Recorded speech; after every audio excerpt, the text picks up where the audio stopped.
Welcome to another exciting episode of On Deck with Anchor. Today we'll be talking about buy now, pay later. I have Shegun with me here. Hi Shegun. Hi Esther. Great. So we're talking about buy now, pay later. So global firms like Klarna, Affirm and Afterpay have popularized buy now, pay later. Yes. And we have a lot of players in Africa that have launched. But there has been that struggle to gain like general acceptance. So what is buy now, pay later and how can it be more impactful in Africa or Nigeria? Yeah. Buy now, pay later as a concept is pretty popular globally right now, like Riley mentioned. Yeah. And for a couple of reasons, which I would go into, we haven't seen similar acceptance replicated in Nigeria. Okay. The concept basically allows customers to purchase, or actually businesses now have buy now, pay later, but mainly customers to purchase items and pay for them instrumentally over time. So you buy it now, Pay but you later, pay like the name. 3 installments, 4 installments, depending on the provider. In markets where we've seen buy now, pay later get popular, there are a few things that they have that are not necessarily the same in Nigeria. So even though we've seen a lot of fintech companies adopt the model, a lot of Nigerians are just coming to terms with it. It's growing, but it's just not at the pace where we want it to be. Coming back to those characteristics that we've seen in the markets where buy now, pay later has been successful, a lot of them are mostly credit card-led markets. So people are typically used to buying things on credit already. And the idea of buy now, pay later was supposed to help them move away from that debt burden and distribute the payment over time without paying interest. On the flip side, so you don't pay interest with BNPL? That's how it is being marketed in most cases, because the sell to the merchants, that's the people selling, is that they will help you generate more sales. So you would pay them a higher commission. That's the business model. When you translate that and bring it to our market context, there are a few things that are different here. The first part of it is that the penetration for credit in the first place is not as robust. So people are most times used to paying for stuff. So most people will save and then buy the thing.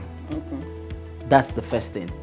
The second thing is that a lot of this buy now, pay later were offered on digital platforms with very sophisticated payment methods.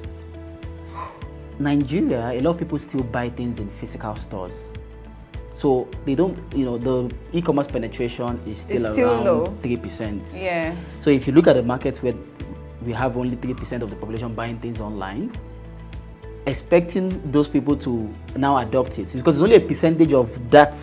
So you're starting from a smaller base. Very small. So it is still dependent on the growth of e-commerce for it to also grow at the extent that we need it to grow. So that's another factor that is mitigating the growth of buy now, pay later. And if you see how it has evolved because of that, we're now seeing people introduce concepts like save now, buy later.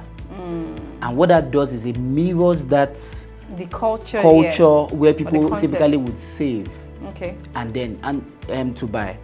There's also the part where some people don't want to pay interest. Affording to buy those things, they're like, it's already expensive enough.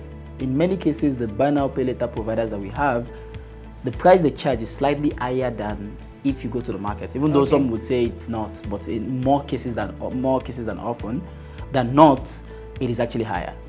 And people don't want to pay. They would rather go to the market and buy those things, because again here, time is not as valuable, unfortunately, because we are still a developing market. In developed countries, people are prioritizing convenience. That's in developed markets. In developing markets, a lot of people have a lot of time. So the stress of going to the market to buy the thing just to save 1,000 naira is important. Exactly. So it's a combination of some of these factors. Well, some brick and mortar stores are now incorporating buy now, pay later. Exactly. But then that brings other structural considerations into place. Okay. For you to offer somebody buy now, pay later, you need to be able to properly credit score that person. True. So you have to think about KYC and credit scoring. Okay. Do we have adequate infrastructure Not for yet. both compared to the market where there's been a significant adoption of buy now, pay later? Oh, great. So those are some of the matters arising around buy now, pay later, and why it's still where it is today. Okay. But that's not to say that, you know, in the next 3-5 years, it's just going to take a bit of time. Yeah. But over time, it's a model that would still get a lot more acceptance than we've seen so far. Okay. Thank you. So there you have it. Buy now, pay later is still an evolving trend in the Nigerian market, and we look forward to seeing what becomes of buy now, pay later in the nearest future.